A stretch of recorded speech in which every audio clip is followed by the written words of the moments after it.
Delhi high court से आई ये खबर किसी फिल्मी कहानी जैसी लगती है, लेकिन हकीकत है।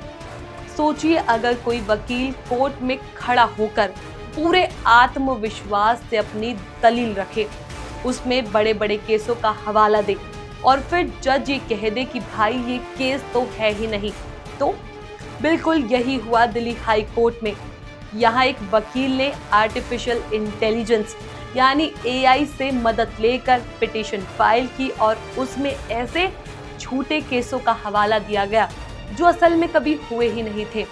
ये घटना कानूनी दुनिया के लिए बड़ी चुनौती है कि तकनीकी का गलत इस्तेमाल कैसे भारी मुसीबत ला सकता है। नमस्कार, मैं हूँ चेष्टा नागर, आप देख रहे हैं द हिंदी टॉप। तो चलिए आपको पूरा मामला समझाते हैं इस वीडियो में हम आपको। ये मामला शुरू होता है 2012 से। दिल्ली के एक बिल्डर GWA बिल्डर्स ने लगभग 16,000 लोगों से घर के पैसे तो ले लिए, लेकिन सालों बीतने के बाद भी किसी को पोजीशन नहीं दिया। परेशान खरीदारों ने एक साथ मिलकर बिल्डर के खिलाफ केस फाइल किया। मामला पहले सेशन कोर्ट से होते हुए हाई कोर्ट तक पहुंच गया।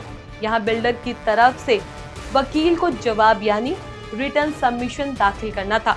अब वकील ने मेहनत करने के बजाय आर्टिफिशियल इंटेलिजेंस का सहारा ले लिया। एआई ने जो कंटेंट दिया उसमें कई पुराने केसों का हवाला जोड़ा गया था। सबसे पहले वकील ने चित्रा नारायण बनाम DDA नाम का केस कोट किया। सुनने में बिल्कुल असली लग रहा था, लेकिन जब बायर्स के वकीलों ने चेक किया तो पता चला कि ऐसा कोई केस भारतीय न्याय व्यवस्था के इतिहास में हुआ ही नहीं, यानी ये पूरा हवाला फर्जी था। यही नहीं, वकील ने राज नारायण बनाम इंदिरा गांधी जैसे ऐतिहासिक केस को भी उठाया और कहा कि उसके पैरा नंबर 73 और 74 में लिखी गई बातों के आधार पर बिल्डर बेकसूर है। लेकिन यहाँ भी गड़बड़ी पकड़ ली गई, क्योंकि इस असली केस में तो केवल 27 पैरा ही थे, यानी 73 और 74 का तो सवाल ही नहीं उठता। जब ये सब सामने आया तो कोर्ट ने वकील और बिल्डर की जमकर फजियत हुई। कोर्ट ने साफ कह दिया कि ऐसे फर्जी जानकारी और झूठे केसों का हवाला देकर न्यायालय को गुमराह करने की कोशिश गंभीर अपराध है। इसके बाद बिल्डर के वकील ने पिटीशन वापस लेने की अनुमति मांग ली। अब सवाल यह है कि ऐसी गलती हुई कैसे। असल में एआई से लिखवाते समय एक समस्या आती है जिसे एआई हॉलुसिनेशन कहते हैं। इसका मतलब है कि एआई कभी कभी ऐसे कंटेंट बनाता है जो दिखने में बिल्कुल असली लगता है, लेकिन असलियत में उसका कोई आधार नहीं होता।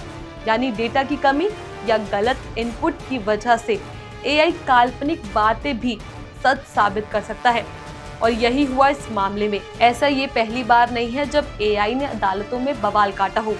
अमेरिका में भी एक मामले में वकीलों ने एआई की मदद से ऐसा ही झूठे केसों का हवाला दिया था। मामला मेटा वर्सेस एवेनिया नाम से चला। जब कोर्ट को ये पता चला तो उसने उन वकीलों पर $5,000 का जुर्माना लगाया और सार्वजनिक रूप से फटकार भी लगाई। भारत में हालांकि पहली बार हुआ है, लेकिन ये कानून बहुत सख्त है। भारतीय न्याय संहिता 2023 की धारा 29 साफ कहती है कि अगर कोई जानबूझकर गलत जानकारी या झूठे सबूत देता है तो उसे फ्रॉड माना जाएगा, और अगर ये साबित हो जाएगा कि किसी वकील ने ऐसा किया तो उसे 7 साल तक की सजा और साथ ही भारी जुर्माना भी भरना पड़ सकता है। यानी कि एआई ने गलती की, लेकिन उसका खामियाजा इंसान को ही भुगतना पड़ेगा।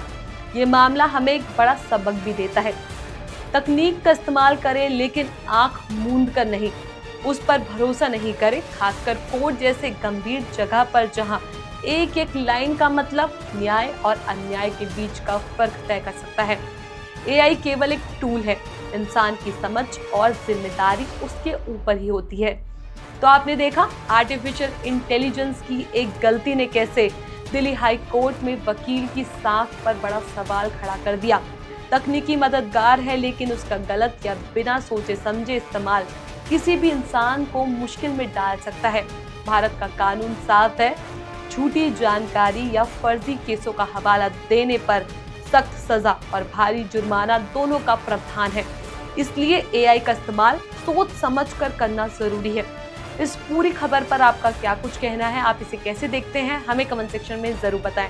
ऐसी और भी वीडियोस के लिए आप हमारे चैनल द हिंदी टॉप को सब्सक्राइब कर लें। इसके अलावा आप हमें X, फेसबुक और इंस्टाग्राम पर भी फॉलो कर सकते हैं। Audio Jungle.